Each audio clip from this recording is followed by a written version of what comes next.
May 7th, 2 Kings 11 through 13. 2 Kings 11. When Athaliah, the mother of Ahaziah, saw that her son was dead, she proceeded to destroy the whole royal family.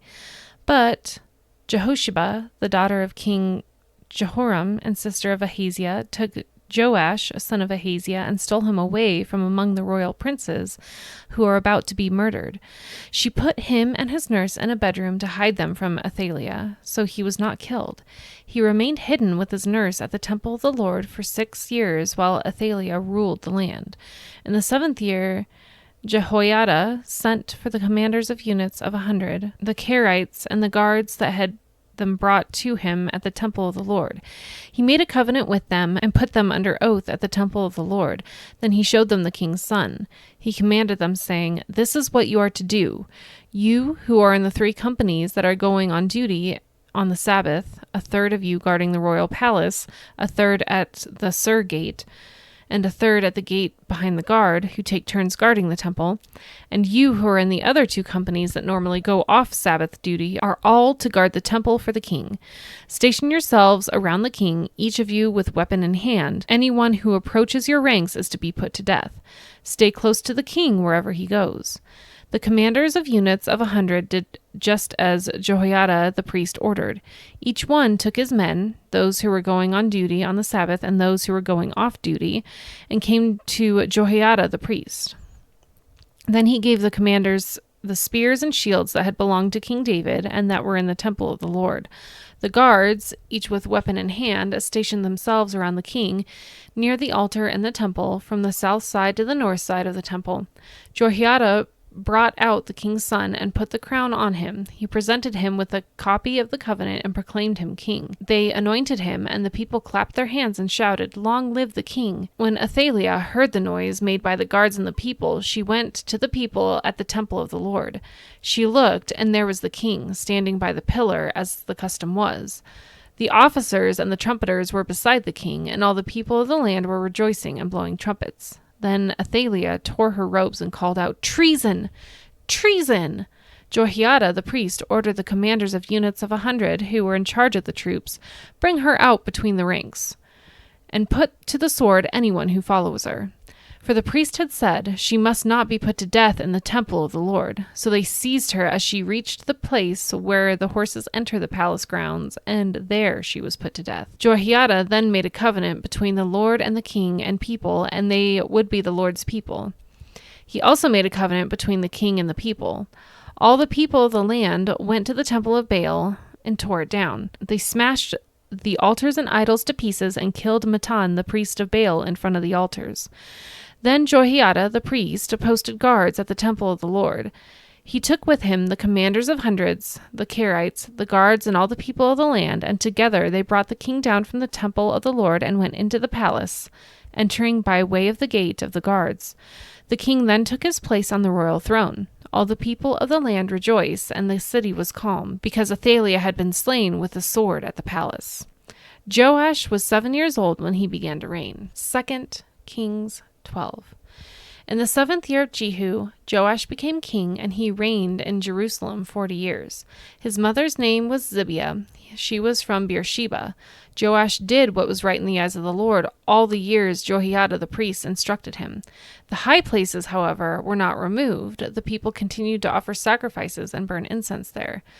Joash said to the priests, "Collect all the money that is brought as sacred offerings to the temple of the Lord, the money collected in the census, the money received from personal vows, and the money brought voluntarily to the temple. Let every priest receive the money from one of the treasurers, then use it to repair whatever damage is found in the temple." But by the 23rd year of King Joash, the priests still had not repaired the temple. Therefore King Joash summoned Jehoiada the priest and the other priests and asked them, "Why aren't you repairing the damage done to the temple? Take no more money from your treasurers, but hand it over for repairing the temple." The priests agreed that they would not collect any more money from the people and that they would not repair the temple themselves. Jehoiada the priest took a chest and bored a hole in its lid. He placed it beside the altar on the right side as one enters the temple of the Lord. The priests who guarded the entrance put into the chest all the money that was brought to the temple of the Lord. Whenever they saw that there was a large amount of money in the chest, the royal secretary and the high priest came, counted the money that had been brought into the temple of the Lord, and put it into bags. When the amount had been determined, they gave the money to the men appointed to supervise the work on the temple. With it, they paid those who worked on the temple of the Lord, the carpenters and the builders, the masons and stonecutters. They purchased timbers and blocks of dressed stone for the repair of the temple of the Lord, and met all the other expenses of restoring the temple. The money brought into the temple was not spent for making silver basins, wick trimmers, sprinkling bowls, trumpets, or any other article of gold or silver for the temple of the Lord. It was paid to the workers who used it to repair the temple. They did not require an accounting from those whom they gave the money to pay the workers, because they acted with complete honesty. The money from the guilt offerings and sin offerings was not brought into the temple of the Lord. It belonged to the priests. About this time, Hazael, king of Aram, went up and attacked Gath and captured it. Then he turned to attack Jerusalem. But Joash, king of Judah, took all the sacred objects dedicated by his predecessors, Jehoshaphat, Jehoram, and Ahaziah, the kings of Judah, and the gifts he himself had dedicated, and all the gold found in the treasuries of the temple of the Lord, and all the royal palace, and he sent them to Hazael, king of Aram, who then withdrew from Jerusalem. As for the other events of the reign of Joash and all he did, are they not written in the book of the annals of the kings of Judah? His officials conspired against him and assassinated him at Beth Millo on the road down to Silla. The officials who murdered him were Jozabad, son of Shimeath, and Jehozabad, son of Shomer. He died and was buried with his ancestors in the city of David. Amaziah, his son, succeeded him as king. 2 Kings 13. In the 23rd year of Joash, son of Ahaziah, king of Judah, Jehoahaz, son of Jehu, became king of Israel in Samaria, and he reigned 17 years. He did evil in the eyes of the Lord by following the sins of Jeroboam, son of Nebat, which he caused Israel to commit, and he did not turn away from them. So the Lord's anger burned against Israel, and for a long time he kept them under the power of Hazael, king of Aram, and Ben-Hadad, his son. Then Jehoahaz sought the Lord's favor, and the Lord listened to him, for he saw how severely the king of Aram was oppressing Israel. The Lord provided a deliverer for Israel, and they escaped from the power of Aram. So the Israelites lived in their own homes as they had before, but they did not turn away from the sins of the house of Jeroboam, which he had caused Israel to commit. They continued in them. Also, the Asherah pole remained standing in Samaria. Nothing had been left of the army of Jehoahaz except 50 horsemen, 10 chariots, and 10,000 foot soldiers, for the king of Aram had destroyed the rest and made them like the dust at threshing time. As for the other events of the reign of Jehoahaz, all he did and his achievements, are they not written in the book of the annals of the king of Israel?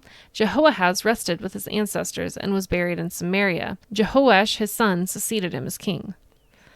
In the 37th year of Joash, king of Judah, Jehoash, son of Jehoahaz, became king of Israel in Samaria, and he reigned 16 years. He did evil in the eyes of the Lord, and did not turn away from any of the sins of Jeroboam, son of Nebat, which he had caused Israel to commit. He continued in them. As for the other events of the reign of Jehoash, all he did and his achievements, including his war against Amaziah, king of Judah, are they not written in the book of the annals of the kings of Israel? Jehoash rested with his ancestors, and Jeroboam succeeded him on the throne. Jehoash was buried in Samaria with the kings of Israel. Now Elisha had been suffering from the illness from which he died. Jehoash, king of Israel, went down to see him and wept over him. My father, he cried, the chariots and horsemen of Israel. Elisha said, Get a bow and some arrows. And he did so. Take the bow in your hand, he said to the king of Israel. When he had taken it, Elisha put his hands on the king's hands. Open the east window, he said, and he opened it. Shoot, Elisha said, and he shot. The Lord's arrow of victory, the arrow of victory over Aram, Elisha declared. You will completely destroy the Arameans at Aphek. Then he said, Take the arrows, and the king took them. Elisha told him, Strike the ground. He struck it 3 times and stopped. The man of God was angry with him and said, You should have struck the ground 5 or 6 times. Then you would have defeated Aram and completely destroyed it. But now you will defeat it only 3 times.